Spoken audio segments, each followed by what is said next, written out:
আসছি শাওন পাকশালা কবিতার ছন্দে। ভিডিও দেখে রান্না করুন মনের আনন্দে। নমস্কার বন্ধুরা, শাওন পাকশালাতে সবাইকে স্বাগত জানাই। আজকে আমি বানাবো চিলি চিংড়ি।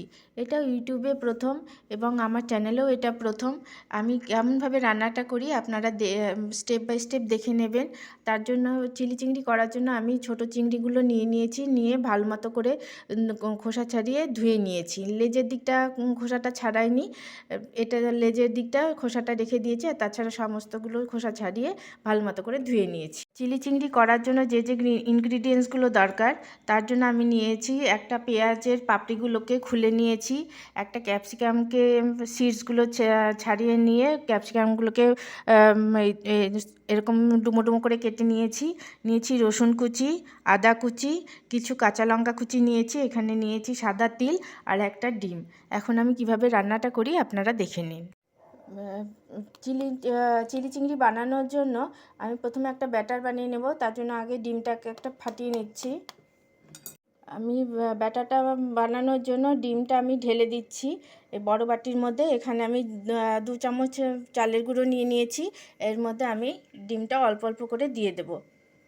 দিচ্ছি পরিমাণ মতো লবণ, দিচ্ছি হলুদ গুঁড়ো, দিয়ে দিচ্ছি ঝাল লঙ্কার গুঁড়ো, দিয়ে দিচ্ছি কুচো চিংড়ি,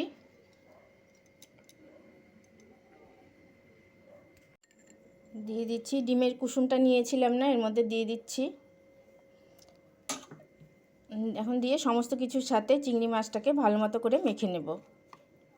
আমি হাত দিয়ে মেখে নিচ্ছি ভালো মতো করে। আপনারা যদি চামচ দিয়ে মাখতে চান মিশিয়ে নিতে পারেন। আমি হাত দিয়েই অভ্যস্ত, আমি সেজন্য হাত দিয়ে মেখে নিচ্ছি। সমস্ত ইনগ্রিডিয়েন্টসের সাথে চিংড়ি মাছটা মাখা হয়ে গেছে। এখন আমি এরকম চ্যাপটা করে ভেজে নেব। আপনারা যেরকম ইচ্ছে আপনাদের পছন্দ অনুযায়ী শেপ দিয়ে নিতেই পারেন। সাদা তেলটা গরম করতে বসিয়ে দিয়েছি, তেলটা গরম হয়ে গেছে। এখন আমি এর তেলের মধ্যে এই চিংড়ির বলগুলো ভেজে নেব। চিংড়ির বড়াগুলো আমার ভাজা হয়ে গেছে, আমি তুলে নিচ্ছি। আমি চিংড়ি মাছ ভাজার তেলটা বেঁচে গেছে, আমি ওই তেলেই রান্নাটা কমপ্লিট করে নেব। প্রথমে আমি দিয়ে দিচ্ছি রসুন কুচি। রসুনের থেকে সুন্দর গন্ধ বেরোতে শুরু করেছে। এখন দিয়ে দিচ্ছি আদা কুচি, দিয়ে দিচ্ছি কাঁচা লঙ্কা কুচি। আদা রসুন কাঁচা লঙ্কাটাকে আমি আঁচটাকে লোতে দিয়ে একটু ভাজা ভাজা করে নিচ্ছি। আদা রসুন কাঁচা লঙ্কা ভাজা ভাজা হয়ে গেছে। এখন আমি এর মধ্যে দিয়ে দেবো এই যে পেঁয়াজের যে পাপড়িগুলো খুলে রেখেছিলাম সেগুলো দিয়ে দেবো। দিয়ে দিচ্ছি ক্যাপসিকাম।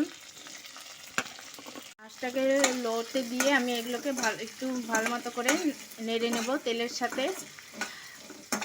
লবণটা এখনই দিচ্ছি না, লবণটা দিলে যে পেঁয়াজ ক্যাপসিকামের ক্রাঞ্চিনেসটা নষ্ট হয়ে যাবে।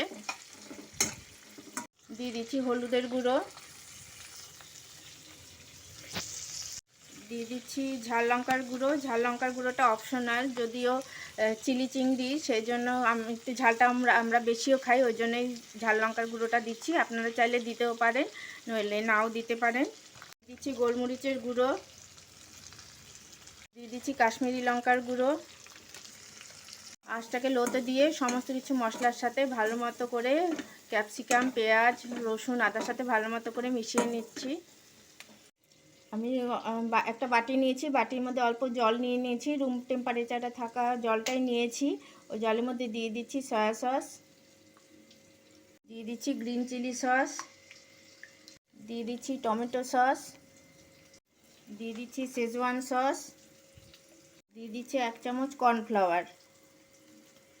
সস কর্নফ্লাওয়ারের সাথে ভালো মতো করে জলের সাথে মিশিয়ে নেব। যে সস মেশানো জলটা আমি এর মধ্যে দিয়ে দেব। আমি বাটি ধোয়া সসের যে বাটিটার মধ্যে মিশিয়েছিলাম সে বাটি ধোয়া জলটা দিয়ে দিচ্ছি। দিয়ে দেবো পরিমাণ মতো লবণ। লবণটা একটু অল্প পরিমাণেই দেবো, কেননা সমস্ত সসের মধ্যে লবণ থাকে। আমি এর মধ্যে দিয়ে দেবো ভেজে রাখা চিংড়ি মাছের বলগুলো। এখন সমস্ত সসের সাথে কর্নফ্লাওয়ারের সাথে চিংড়ি মাছের বলগুলোকে ভালো মতো করে মিশিয়ে নেব। আমার রান্নাটা শেষ। আমি এখন গ্যাসটা অফ করে দিচ্ছি। সার্ভ করার জন্য একদম রেডি। এরকম এটা করে খেয়ে ভালো লাগলে আমার চ্যানেলটিকে সাবস্ক্রাইব করবেন, লাইক করবেন, শেয়ার করবেন এবং কমেন্ট করে আমার পাশে থাকবেন। আমি শেষে গার্নিশিংয়ের জন্য দিয়ে দিচ্ছি একটু তিল। এটা দেখতেও ভালো লাগে, যেমন খেতেও সুন্দর লাগবে।